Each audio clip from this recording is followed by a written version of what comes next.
Lance, La discípula oscura, 2. Ámbar y hierro.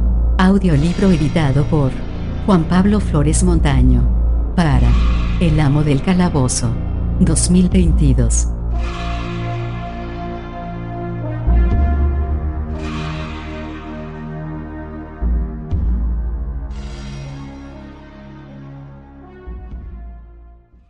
Capítulo 7. 3. La torre siguió en pie, sin sufrir daños.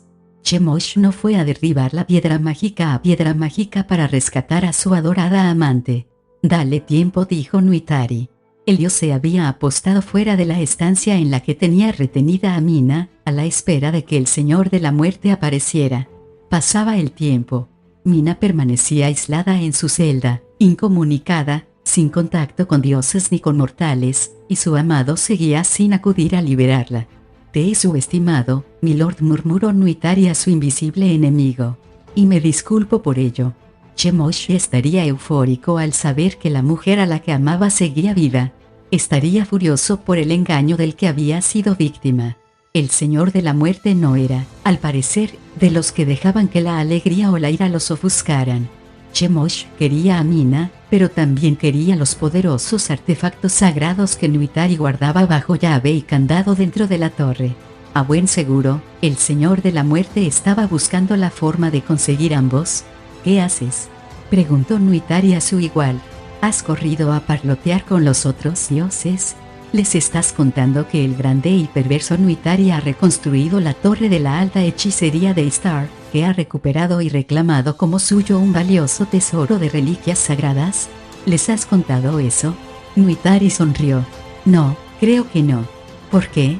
«Porque entonces todos los dioses sabrían el secreto de las reliquias y, una vez que lo supieran, todos querrían recuperar sus juguetes». «¿Dónde dejaría eso a Chemosh?».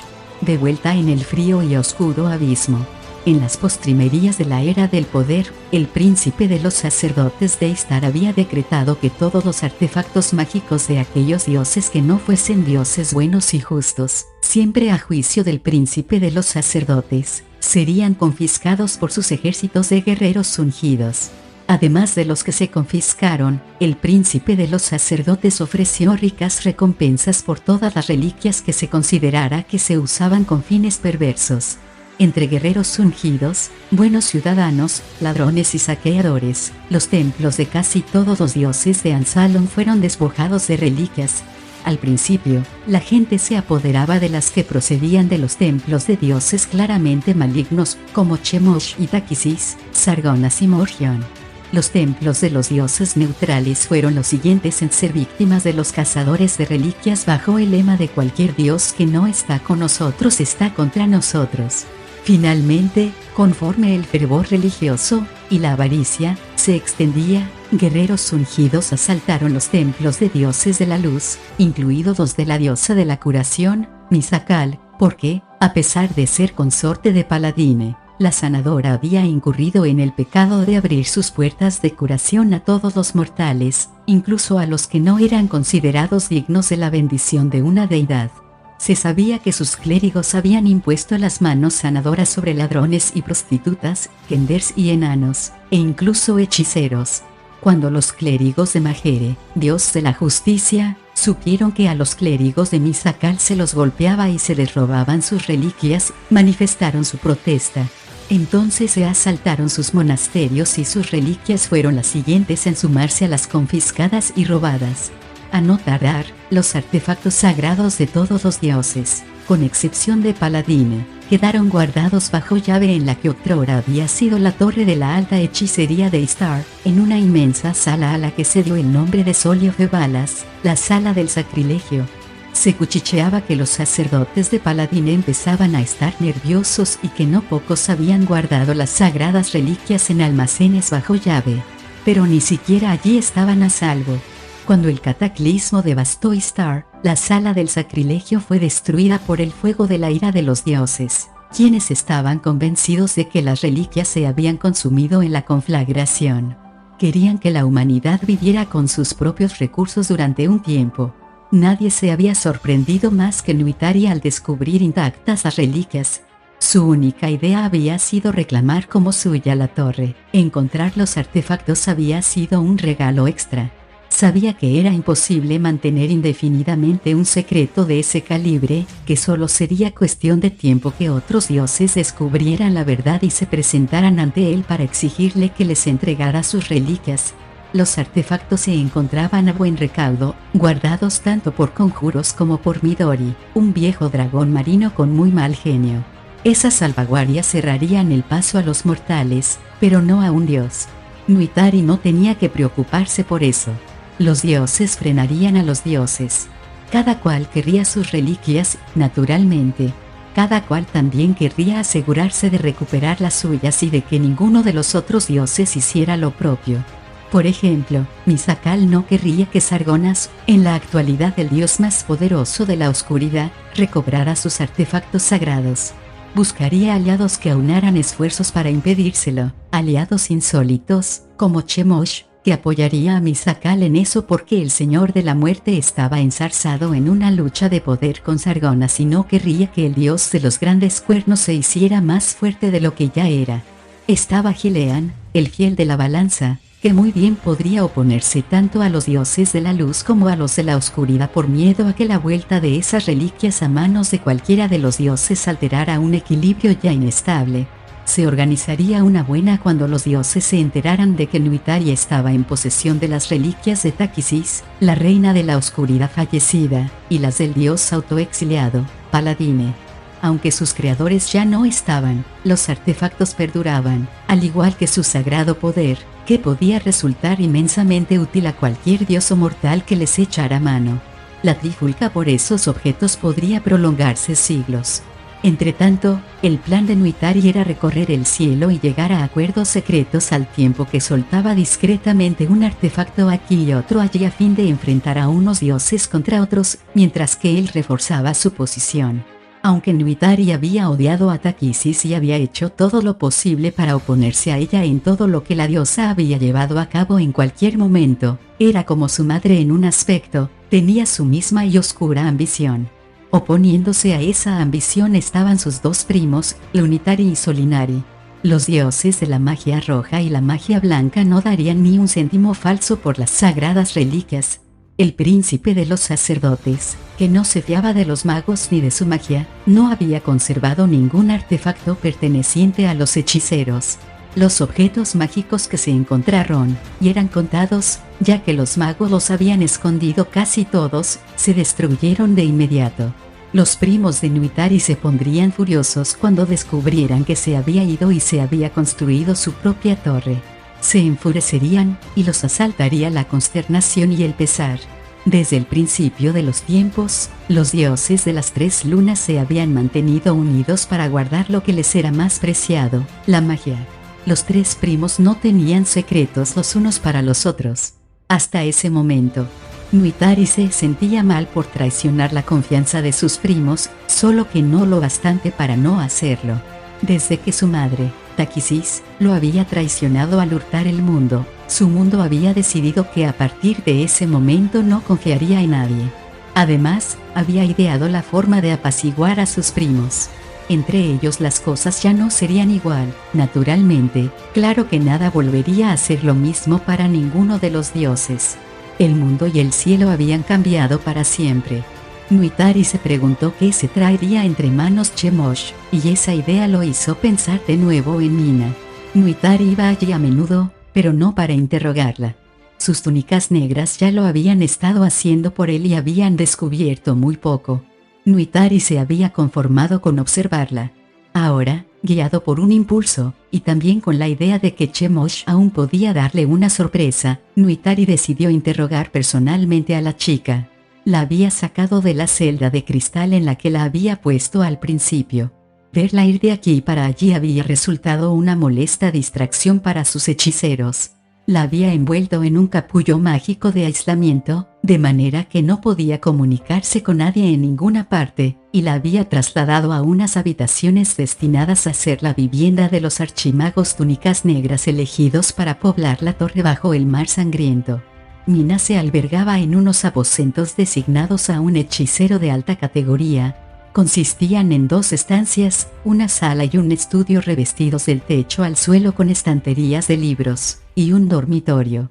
Caminaba por los aposentos como un minotauro enjaulado, recorría la sala en toda su longitud y de allí pasaba al dormitorio, tras lo cual volvía sobre sus pasos, de regreso a la sala. Los hechiceros informaban que a veces se pasaba así horas, caminaba y caminaba hasta quedar exhausta.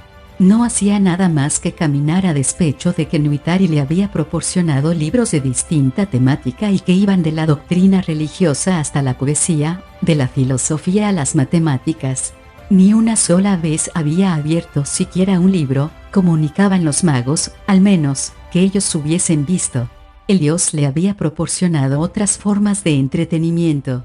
Un tablero de cas descansaba sobre un pedestal en un rincón. Las piezas estaban cubiertas de polvo, nunca las había tocado. Comía poco, justo lo suficiente para conservar las fuerzas para caminar. Nuitari se alegraba de no haber hecho el gasto de poner una alfombra allí. A esas alturas la chica la habría desgastado hasta hacerle un agujero. El dios de la magia negra habría podido deslizarse a través de la pared de haber querido y la habría pillado por sorpresa, pero decidió que no empezaría su relación de una forma tan hostil. Así pues, quitó el poderoso cierre mágico de la puerta, llamó a esta y pidió cortésmente permiso para entrar. Mina no interrumpió su incansable ir y venir, como mucho, miró a la puerta, si acaso. Divertido, Nuitari abrió y entró en el cuarto. La chica no lo miró. Vete y déjame sola. He contestado a todas las absurdas preguntas que me has hecho y que estoy dispuesta a contestar. O si no, será mejor que le digas a tu señor que quiero verlo. Tus deseos son órdenes, Mina, contestó Nuitari. El señor está aquí. Mina dejó de caminar. No se sobresaltó ni pareció desconcertada en lo más mínimo. Lo miró a la cara audazmente, con gesto desafiante. Déjame marchar, demandó y entonces añadió inesperadamente, en voz baja y apasionada, o mátame. ¿Matarte? Nuitari se permitió abrir los cargados párpados, que siempre parecían entrecerrados. ¿Tan malo es el trato que te he dado que deseas la muerte? No puedo estar confinada, gritó Mina, y su mirada recorrió la estancia como si quisiera abrir un agujero a través de la sólida roca meramente con los ojos. Recobró el dominio de sí misma al instante. Se mordisqueó el labio y pareció lamentar su estallido. No tienes derecho a retenerme aquí, añadió. Ninguno convino con ella, Nuitari. Claro que soy un dios y hago lo que quiero con los mortales, y al abismo con tus derechos. Aunque ni siquiera yo voy por ahí matando inocentes, como hace Chemosh. He recibido informes acerca de sus predilectos, como los llama él. Mi señor no los mata, sino que les otorga el don de la vida eterna, replicó Mina, siempre jóvenes y hermosos. Les quita el miedo a la muerte. Tengo que reconocer que eso sí que lo hace, dijo Nuitari con sequedad. Por lo que tengo entendido, una vez que uno está muerto, el miedo a morir se reduce de manera considerable. Al menos, así se lo explicaste a Basalto y a Kaele cuando intentaste seducirlos. Mina le sostuvo la mirada, cosa que a Nuitari le resultaba desconcertante porque eran muy pocos los mortales o los dioses capaces de hacerlo. Se preguntó, con un destello de irritación, si esta muchachuela había sido tan osada con su madre. Les hablé de Chemosh, admitió Mina sin asomo de disculpa. Eso es cierto. Ni Basalto ni Kaele aceptaron tu oferta, sin embargo, ¿verdad? No, repuso Mina. Te reverencian y te tienen un gran respeto. Digamos que les gusta el poder que les otorgo. A la mayoría de los hechiceros les gusta el poder y serían muy reacios a perderlo, ni aun a cambio de una vida eterna que, por lo que he observado, es más la muerte infundida de cierta calidez.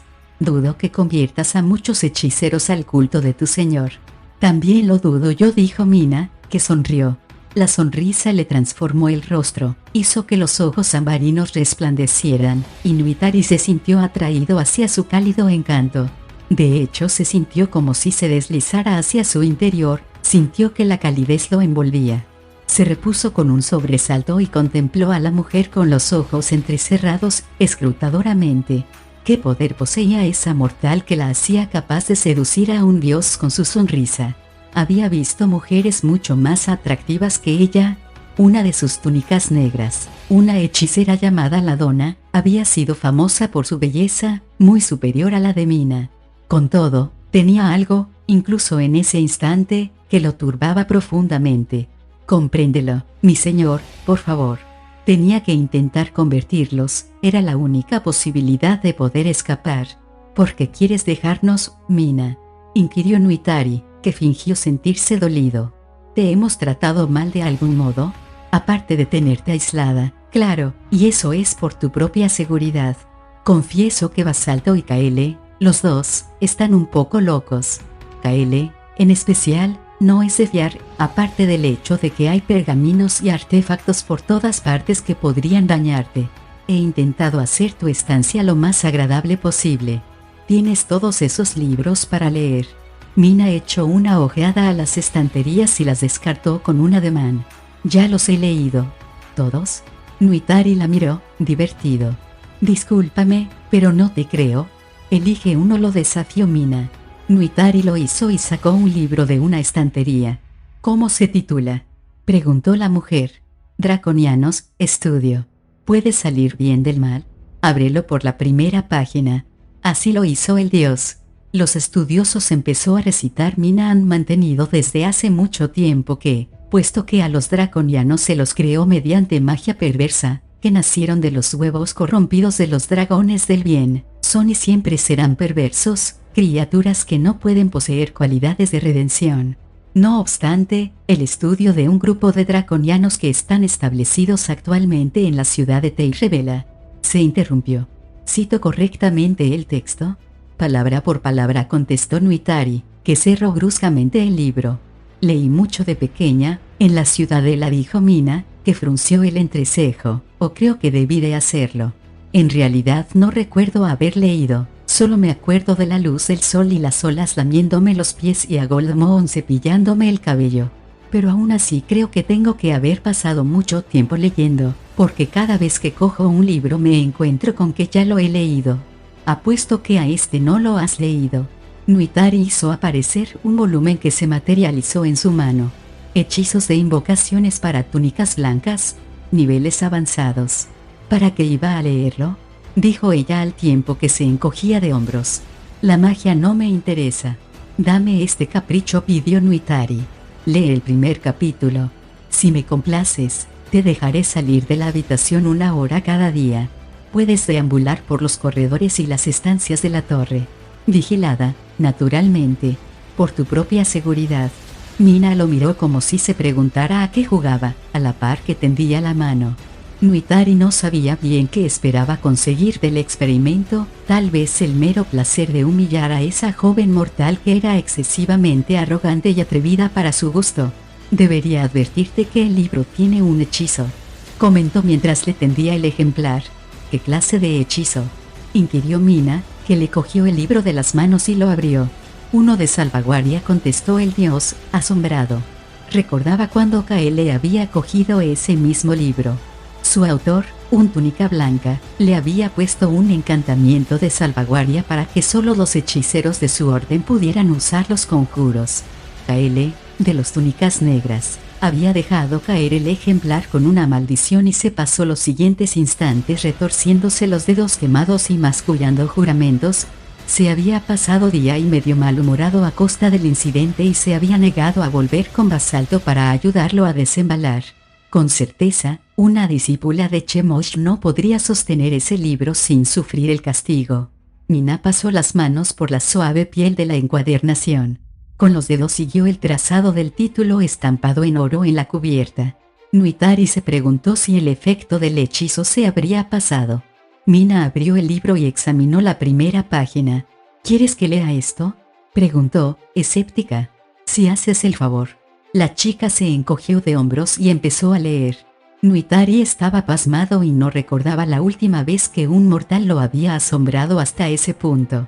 Mina leía las palabras del lenguaje de la magia, un logro que solo un hechicero instruido en el arte era capaz de realizar. La pronunciación de las palabras del hechizo era impecable. Incluso tras horas de estudio, los hechiceros túnicas blancas habrían leído a trompicones ese conjuro, y ahí estaba Mina, una discípula de Chemosh, sin un gramo de magia lunar en ella, leyéndolo a la perfección la primera vez. Las palabras enrevesadas tendrían que haberle atorado la garganta, tendrían que haberle abrazado la lengua. Oyéndola desgranar las palabras con un timbre monótono, aburrido, la contempló sin salir de su estupor. Helios podría haber llegado a la conclusión de que Mina era una hechicera disfrazada de no ser por un detalle. Leyó el conjuro a la perfección pero sin entenderlo. De igual forma podría un estudioso humano leer el lenguaje elfo y en voz alta un poema elfo. Puede que el humano supiera y entendiera y fuera capaz de pronunciar las palabras, pero solo un elfo les daría los delicados matices de significación que había pretendido el autor elfo. Mina sabía lo que leía, solo que no le importaba un ápice. Recitar un conjuro era un ejercicio para ella, nada más. Le habría enseñado magia a Mina su madre, Takisis. Nuitari reflexionó y después desechó la idea. Takisis detestaba la magia, desconfiaba de ella. Se habría sentido muy complacida en un mundo en el que no hubiera ni rastro de ella porque consideraba a la magia una amenaza para sus propios poderes. Takisis no había enseñado magia a Mina y, desde luego, no habría aprendido a leer el lenguaje de la magia con los místicos de la Ciudadela de la Luz. Y tampoco con Chemosh, todavía. Extraño. Muy extraño. Mina se paró a mitad de una frase y alzó la vista hacia él. ¿Quieres que siga? El resto es más de lo mismo. No, ya es suficiente. Nuitari le cogió el libro de las manos. Gané la apuesta, así que tengo una hora de libertad. La mujer echó a andar hacia la puerta. Todo a su debido tiempo, dijo el dios, que la frenó. No tengo a nadie que te sirva de escolta. Basalto está fregando sangre derramada y, como he dicho antes, Kyle te resultaría un compañero peligroso. Me temo que tendrás que aguantarme un rato más. Decidió ensayar otro experimento con Mina, una singularidad que sus túnicas negras habían observado en ella. Le lanzó un hechizo sin decir nada. Era un sencillo conjuro de sueño, uno de los primeros que aprendía un mago novicio. Nuitari habría podido lanzarlo en un abrir y cerrar de ojos, pero no quería que la chica sospechara que estaba realizando magia con ella. Hebra a hebra, trenzó los hilos de la magia atrás y adelante de manera que la cubrieran como una cálida manta. Durante todo el tiempo la mantuvo ocupada con una charla insustancial para que no se percatara de lo que estaba haciendo. No sabes nada de tu infancia, le dijo mientras trabajaba la magia. Según lo que escribió Basalto, cuando tenías 8 años te encontraron a bordo de un barco abandonado que la marea arrastró hasta la costa de la isla de Shalsea, cerca de la Ciudadela de la Luz. No recordabas nada, ni siquiera tu nombre ni a tus padres ni lo que había ocurrido en el barco. Es cierto, dijo Mina, fruncido el entrecejo, y añadió con impaciencia. No veo qué tiene que ver eso con todo lo demás. Sígueme la corriente, querida. Te adoptó Goldmoon, una antigua seguidora de Misakal, que fue la primera en traer de nuevo al mundo el culto a los verdaderos dioses después del cataclismo.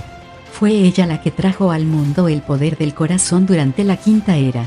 Goldmoon era una buena mujer, una mujer devota. Se ocupó de ti, te quiso como a una hija. Acabó el conjuro de sueño y lo lanzó sobre Mina. Observó y esperó. Mina dio golpecitos con el pie en el suelo y dirigió una mirada significativa a la puerta cerrada. Me prometiste una hora de libertad, repitió. Todo a su debido tiempo. De pequeña sentías curiosidad por muchas cosas, dijo suavemente Nuitari, a la par que el asombro y el desconcierto iban en aumento. Siempre estabas haciendo preguntas. Sentías una especial curiosidad por los dioses. ¿Por qué se fueron? ¿Dónde han ido? Goldmoon lloraba la ausencia de los dioses y, por el cariño que le tenías, deseabas complacerla. Le dijiste que irías a buscar a los dioses y a traerlos de vuelta para ella. ¿No tienes nada de sueño? Ella le asestó una mirada acusadora. No puedo dormir en esta jaula. Me paso la mitad de la noche paseando en un intento de agotarme. Tendrías que haberme dicho antes que sufrías de insomnio. Puedo ayudarte. Asió la magia y obtuvo unos pétalos de rosa del éter. Siendo un dios, no necesitaba componentes de hechizos para que funcionara la magia, pero a los mortales les impresionaba eso. Realizaré un conjuro de sueño sobre ti. Deberías tumbarte, no vayas a caerte y hacerte daño. No te atrevas a usar tu inmunda magia conmigo, gritó Mina, furiosa, al tiempo que se acercaba hacia él. No voy a. Nuitari lanzó al aire los pétalos de rosa, que cayeron alrededor de Mina mientras recitaba las palabras del conjuro de sueño, el mismo hechizo que le había echado antes. Esta vez funcionó. A Mina se le cerraron los ojos, se tambaleó y después se desplomó en el suelo. Tendría moretones en las rodillas y en los codos y un buen golpe en la cabeza cuando despertara, pero él le había advertido que se tumbara. Se arrodilló a su lado y la estudió. Según todas las apariencias, estaba profundamente dormida, arropada por el encantamiento del conjuro. Le pellizcó el brazo con fuerza para comprobar si fingía. Ella no reaccionó. Nuitari se puso de pie y después, tras echar un último vistazo a la chica, salió del cuarto. Repasó mentalmente, una vez más, el informe realizado por Basalto y en el que había un fragmento destacado. El sujeto, Mina, es inmune a la magia, pero con esta salvedad, solo es inmune si ignora que se está practicando magia con ella. Si se le lanza un hechizo sin su conocimiento, la magia incluso la más poderosa no surte efecto en ella. No obstante, si se le dice con anterioridad, entonces cae víctima de él inmediatamente sin hacer siquiera el menor intento de defenderse. En los varios cientos de años de práctica de magia nunca había visto un sujeto como el que nos ocupa ahora, y tampoco mi colega hechicero. Nuitari se detuvo delante de la puerta de Kaele, el dios se escudriñó a través de las paredes y vio al hechicero repantigado en la cama echando la siesta.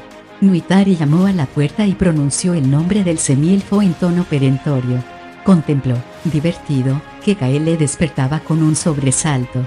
Sofocando un bostezo, el hechicero fue a la puerta y la abrió. Señor, dijo, estaba estudiando los hechizos. Entonces debes de tenerlos apuntados en la parte interior de los párpados, dijo el dios. Toma, haz algo útil, lleva este libro a la biblioteca por mí. Le lanzó el libro de conjuros encuadernado en blanco del hechicero túnica blanca. El semielfo lo atrapó en el aire en un gesto instintivo. Chispas azules y amarillas saltaron de la encuadernación blanca. Con un aullido, Kaele dejó caer el libro de conjuros al suelo y luego se metió los dedos quemados en la boca. Nuitari refunfuñó, giró sobre sus talones y se alejó. Todo aquello era muy raro. Capítulo 8. 4. Chemosh se encontraba en las almenas de su castillo, ubicado en lo alto del acantilado. Contemplaba, malhumorado, el mar sangriento mientras cavilaba diversas formas de vengarse de Nuitari, rescatar a Mina, robar la torre y conseguir las valiosas reliquias atesoradas en su interior. Concibió y después descartó varios planes y, tras mucho reflexionar, no tuvo más remedio que admitir que la perspectiva de alcanzar todos esos objetivos era poco menos que imposible. Nuitari era listo, el muy maldito. En la eterna partida de caza entablada entre los dioses, Nuitari se había anticipado a cada uno de sus movimientos y los había frustrado. Chemosh observaba las olas que rompían en la costa rocosa. Debajo de esas olas Mina languidecía atrapada en la prisión de Nuitari. Chemosh ardía en un intenso deseo de descender al fondo del océano, entrar en la torre y arrebatarle a la joven, pero eludió la tentación. No le daría a Nuitari la satisfacción de mofarse de él. Haría que Nuitari lo pagara y conseguiría recuperar a Mina. Aún tenía que resolver cómo iba a hacerlo. Nuitari tenía todas las de ganar de momento. Casi. Había una pieza en el tablero sobre la que nadie ejercía ningún control, una pieza que tal vez le daría la victoria a Chemosh. El dios de la muerte repasaba un plan y otro plan cuando reparó en que una ola más grande que el resto se alzaba y avanzaba rápidamente hacia la costa. Krell llamó al caballero de la muerte, que merodeaba por allí para atender obsequiosamente a su señor. Seboin viene a hacerme una visita. Krell dio un salto en el aire. Si el acero hubiera podido palidecer, el yelmo se habría quedado blanco. Mira esa ola, señaló Chemosh. Seboin se erguía grácilmente en lo alto de la gigantesca ola. El agua se enroscaba bajo sus pies descalzos, el cabello de la diosa ondeaba tras ella, La espuma del mar la vestía. Sostenía el viento en sus manos y lo proyectaba hacia adelante conforme se acercaba. Las ráfagas empezaron a sacudir el castillo. Podrías intentar esconderte en la bodega, sugirió Chemosh, o en la cámara del tesoro o debajo de la cama, si consigues meterte. La mantendré ocupada. Será mejor que te des prisa. No hacía falta que apremiara a Krell, porque éste ya corría hacia la escalera en medio de un escandaloso matraqueo metálico de la armadura. La ola rompió sobre las almenas del castillo predilecto. El torrente de agua azul verdosa, teñida de rojo, habría empapado al dios que estaba allí de haber permitido que el agua lo tocara. Tal como eran las cosas, el mar formó remolinos alrededor de las botas y cayó por la escalera como una cascada. Chemosh oyó un bramido y un golpeteo metálico. La avenida de agua había arrastrado a Krell. Seboy bajó a las almenas con tranquilidad, con un ademán, y hizo retirarse al mar y lo mandó de nuevo a batir con furia interminable las rocas de la base del acantilado donde el dios se había construido su castillo.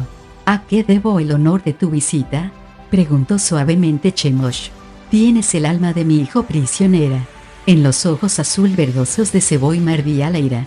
Libéralo, ya, lo haré, pero quiero algo a cambio. Entrégame a Mina, repuso fríamente Chemosh.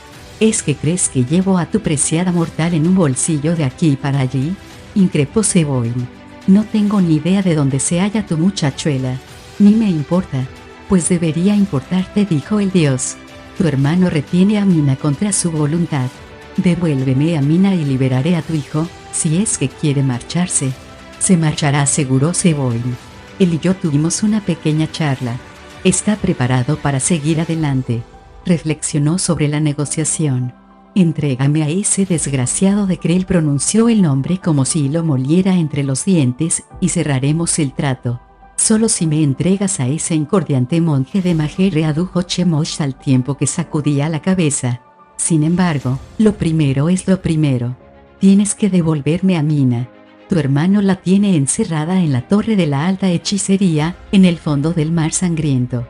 Rizalarife no es un monje de Majere, gritó Seboy, ofendida. Es mi monje y está apasionadamente dedicado a mí. Me adora. Haría cualquier cosa por mí. De no haber sido por él y su fiel entrega a mí, mi hijo seguiría prisionero de ese. Seboy hizo un alto cuando lo último que había dicho Chemosh se abrió paso en su mente. ¿Cómo que la torre de la alta hechicería del mar sangriento?, barbotó. ¿Desde cuándo? Desde que tu hermano restauró la torre que se alzaba antiguamente en Istar. Su recién construida torre está ahora en el fondo del mar sangriento. ¿Una torre en el mar sangriento?, se mofó la diosa. ¿En mi mar? ¿Sin mi permiso? Me tomas por una estúpida, milord. Lo siento, pensé que lo sabías, dijo con fingida sorpresa. Unos hermanos tan unidos y apegados. Creía que él te lo contaba todo. Te aseguro, mi señora, que tu hermano Nuitari ha levantado la torre que otrora se erguía en Istar. Le está devolviendo su antigua gloria y planea llevar hechiceros túnicas negras bajo el océano para poblarla. Seboy me estaba muda por la sorpresa. Abrió la boca pero no emitió una sola palabra. Asestó una feroz mirada a Chemosh, convencida de que le mentía, pero aún así miró con incertidumbre a su espalda, hacia el mar que parecía temblar con su indignación. La torre no se encuentra lejos de aquí, añadió Chemosh al tiempo que gesticulaba. A tiro de piedra. Mira hacia el este. ¿Recuerdas dónde solía estar el remolino? A unos 80 kilómetros de la costa. Puedes verla desde donde estamos. Seboy miró bajo el agua. Ahora que el dios le había señalado el lugar, constató que estaba en lo cierto. Podía ver la torre. ¿Cómo se atreve?, estalló. El trueno sacudió los muros del castillo. Krell, agazapado en el fondo de un pozo, tembló del yelmo a las botas. La impetuosa diosa se dispuso a saltar de cabeza desde las almenas. Ahora veremos. Espera, gritó Chemosh para hacerse oír por encima del rugido de la ira de la diosa. ¿Qué pasa con nuestro trato? Es cierto. Seboy reflexionó con más calma. Tenemos un asunto que concluir antes de que le arranque los ojos a mi hermano y se los dé al gato de comida. Liberarás a mi hijo. Si tú liberas a Mina, me entregarás a Krell. Si me entregas al monje, Y tú, agregó Seboim con altanería, tendrás que acabar con esos a los que llamas predilectos. ¿Es que se me va a negar el derecho a tener discípulos?, demandó Chemosh, ofendido. Ya puestos, podría pedirte que dejaras de abordar a los marineros. Yo no los abordo, estalló Seboim. Ellos deciden rendirme culto voluntariamente. Los dos se miraron fijamente, ambos maquinando cómo conseguir lo que el otro quería. Por fin Mina estará en mi poder, reflexionó Seboim. Al final tendré que entregársela a Chemosh, pero puedo utilizarla para mis propósitos durante un tiempo. ¿Debería confiar en la arpía del mar en cuanto a Mina?, se preguntó Chemosh, pero a continuación pensó, más seguro de sí mismo. Seboim no se atrevería a hacerle daño. Tendré de rehén el alma de su hijo hasta que se cumpla el trato.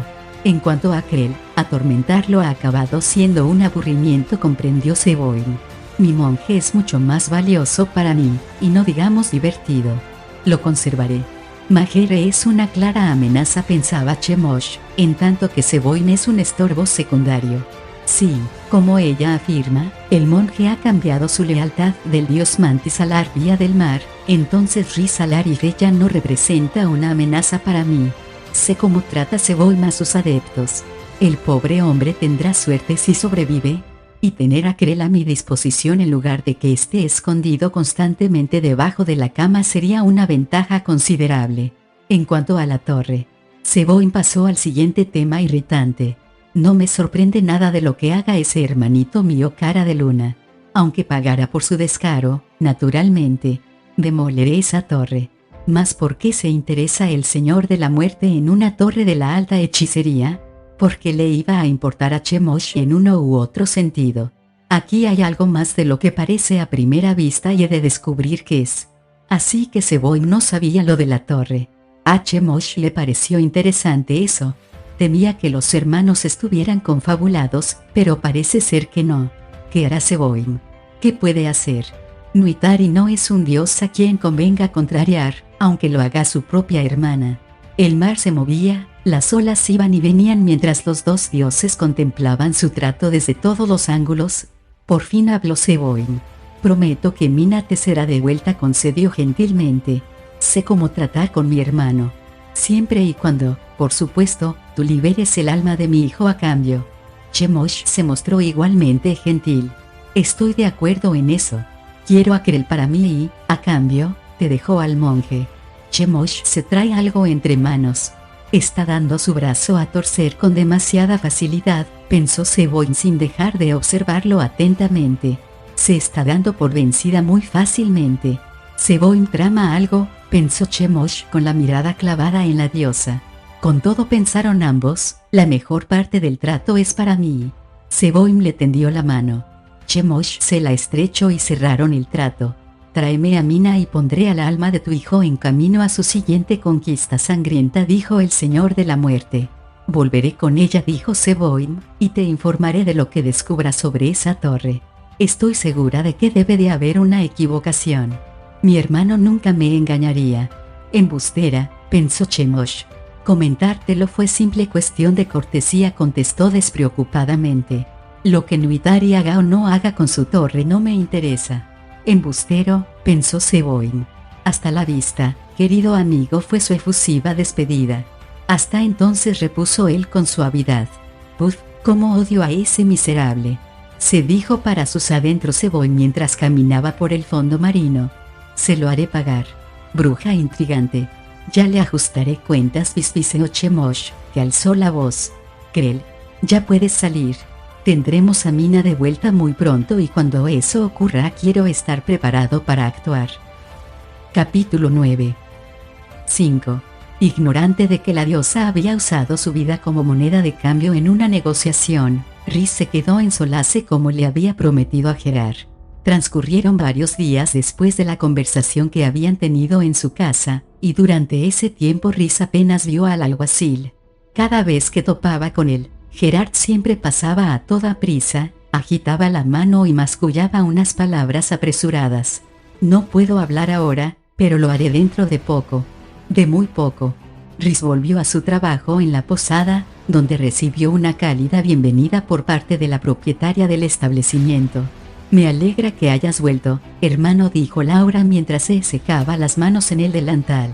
Te echábamos de menos y no solo por la forma en que cortas las patatas, aunque nadie más de por aquí sabe cortarlas en esos cuadraditos pequeños tan bien como tú. Yo también me alegro de haber vuelto, contestó Rhys. ¿Tienes algo especial, hermano?, continuó Laura, que trajinaba de un lado a otro de la cocina. Levantó una tapadera, y una bocanada de vapor con olor a especias salió de la cazuela. La mujer miró dentro del recipiente, metió una cuchara y sacudió la cabeza. Le falta un poco de sal. ¿Qué estaba diciendo? Ah, sí. Irradias una especie de tranquilidad que se contagia a todos cuantos están a tu alrededor, hermano, y que se esfuma cuando no estás. Sacó una bola de masa de pan de un cacharro y se puso a amasarla diestramente, trabajando al tiempo que charlaba. El día que te fuiste, la cocineta se peleó con la moza de la antecocina, que se puso tan nerviosa que tiró una olla de judías con jamón y casi se escaldó. Además hubo 2 peleas callejeras en el patio, y luego lo de ese jovenzuelo al que se le ocurrió deslizarse barandilla abajo desde la plataforma hasta el suelo y acabó rompiéndose un brazo. Cuando estabas aquí, hermano, nunca pasaban cosas así. Todo parecía ir tan suave como el trasero de una dama. Oh, vaya. Laura se tapó la boca con la mano y enrojeció hasta la raíz del cabello. Te pido disculpas, hermano, no era mi intención mencionar el trasero de nadie. Creo que sobreestimas mi influencia, señora Laura, dijo Rhys con una sonrisa. Bien, ya que se acerca la hora de la comida, me pondré con esas patatas. Rhys cortó patatas y cebollas en rodajas, subió agua y escuchó comprensivamente las quejas de la cocinera sobre la moza de la antecocina y después tranquilizó a la moza de la antecocina, que no sabía qué diantre podía hacer para conseguir complacer a la cocinera. Rhys disfrutaba trabajando en la cocina de la posada. Le gustaban las horas de ajetreo, como la de la comida y la de la cena, en las que a menudo se encontraba haciendo 3 cosas a la vez, remangadas las mangas hasta más arriba del codo mientras corría de aquí para allí sin tiempo para pensar en nada excepto en ocuparse de que las patatas no estuviesen poco hechas o que un pernil que se asaba en el espetón sobre el hogar abierto no se hiciera más por unos sitios que por otros. Cuando la clientela se marchó y las puertas de la posada se cerraron hasta el día siguiente, Rhys se deleitó con la paz y la tranquilidad a pesar de que había montañas de cacharros que lavar y ollas y cazuelas que restregar, además de tener que barrer el suelo, acarrear agua y preparar masa de pan para que creciera a lo largo de la noche. Las sencillas tareas domésticas le hacían rememorar la vida en el monasterio. Metido 2 brazos hasta los codos en agua jabonosa, se puso a lavar jarras de cerveza. Se le vino a la mente Majere y se preguntó qué se traería entre manos el enigmático dios y por qué lo hacía. Cuando se le rompió una jarra se dio cuenta de que seguía enfadado con Majere y que, en lugar de menguar su enojo, la machacona insistencia del dios en estar presente en su existencia solo conseguía avivarlo. Igual que un niño consentido y maleducado cuyos padres se empeñan en mimarlo a pesar de que se comporte muy mal, Rhys no merecía que el dios se preocupara por él, se sentía culpable de aceptarlo cuando él no podía corresponder a esa atención. Casi llegó a estar molesto por el Emide. El día anterior se lo había dejado en su cuarto y descubrió que se sentía raro e incómodo sin él, era casi como ir desnudo por solace. Además, Ata se mostró tan inquieta por la ausencia del bastón, se paraba cada 2 por 3 para volverse a mirarlo con expresión desconcertada, que al final se dio por vencido y regresó a buscarlo. Pasó otras pruebas de fe. A veces Laura lo mandaba al mercado a hacer la compra diaria si estaba demasiado ocupada para ir ella. De camino allí, Rhys pasaba por la calle a la que los ciudadanos llamaban en broma Ringlera de Dioses.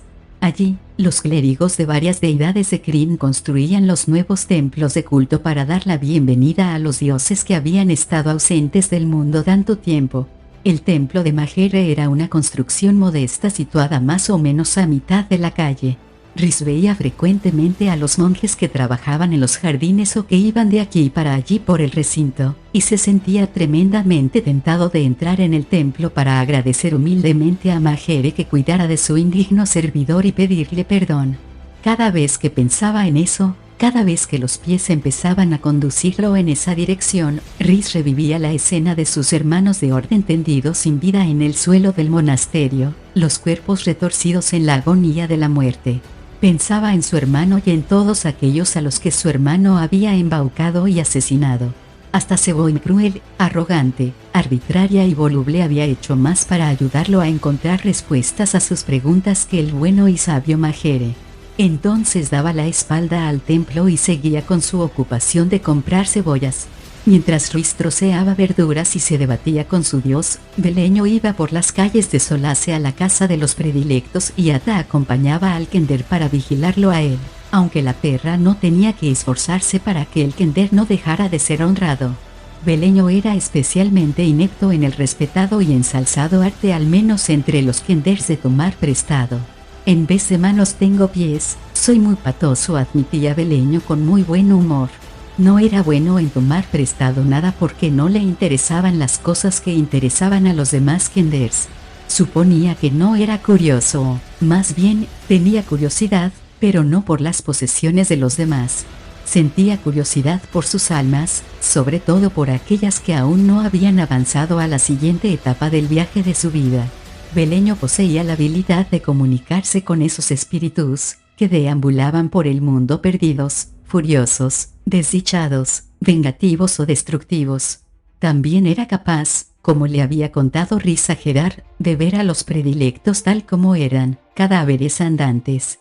Sin embargo, a veces las manos del Kender cobraban vida propia y empezaban a actuar por sí mismas, y entonces descubrían la forma de colarse en los bolsillos de alguien o en el monedero, o meter inconscientemente una bolsa de quinotos por la pernera de sus calzas o llevarse una empanada de la que solo quedaban migas antes de que Beleño se diera cuenta de que no la había pagado. Ata estaba entrenada para vigilar Kenders, y cada vez que veía que Beleño se hallaba demasiado cerca de alguien o se desviaba hacia el puesto del panadero, la perra se interponía ágilmente entre el Kender y la víctima potencial y lo llevaba suavemente de vuelta al buen camino.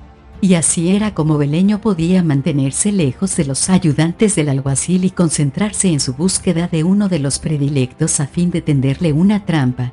Por desgracia, tuvo éxito en su misión. 3 días después de su reunión, alrededor de media tarde y mientras Rhys troceaba patatas, Gerard abrió la puerta de la cocina y asomó la cabeza. «Hermano Rhys», llamó a la par que escudriñaba entre el vaho. «Oh, ahí estás. Si Laura puede prescindir de ti un rato, me gustaría que me acompañaras». «Ve, hermano», dijo Laura. «Hoy ya has trabajado por 6 monjes. Volveré a tiempo de ayudar con la cena», respondió Rhys. Gerard, carraspeó. «No, me temo que no estarás de vuelta para entonces, hermano». «Nos las arreglaremos», tranquilizó Laura a Rhys, que se quitaba el delantal y miraba a Gerard con el entrecejo fruncido. «Cuídalo bien, alguacil». «Sí, señora», contestó Gerard, que rebulló inquieto mientras el monje colgaba el delantal y se bajaba las mangas. Laura se limpió la cara sudorosa con la mano manchada de harina. «Os he visto a ti, alguacil, y a mi hermano Palin con las cabezas juntas y cuchicheando en susurros. ¿No andáis detrás de nada bueno vosotros dos?» «No, señor, y no quiero que metáis al hermano en lo que sea». «No, señora, tendremos cuidado», le aseguró Gerard. Haciendo a Rhys, Gerard lo sacó apresuradamente de la posada. «Todo está listo», anunció mientras bajaban rápidamente el largo tramo de peldaños. El Kender y Ata esperaban al pie de la escalera. «Beleño ha encontrado a un candidato y vamos a tenderle la trampa esta noche». Rhys sintió un escalofrío. Habría preferido volver a su trabajo en la cocina. «¿Qué tiene que ver Palin Majere con esto?», inquirió secamente. «Bueno, aparte del hecho de que es el alcalde de Solace y de que como alguacil estoy en la obligación de informarle de cualquier peligro que amenace nuestra ciudad, es, o era, uno de los hechiceros de Ansalón. Antaño fue túnica blanca, y quería que me aconsejara». «Tenía entendido que había renunciado a la magia», comentó Rhys. «Es cierto, hermano», confirmó Gerard, que añadió con un guiño, «pero no ha renunciado a quienes la practican». «Bien, aquí nos tienes, Beleño. ¿A dónde nos llevas?» «A una escalera de las pasarelas», contestó el Kender.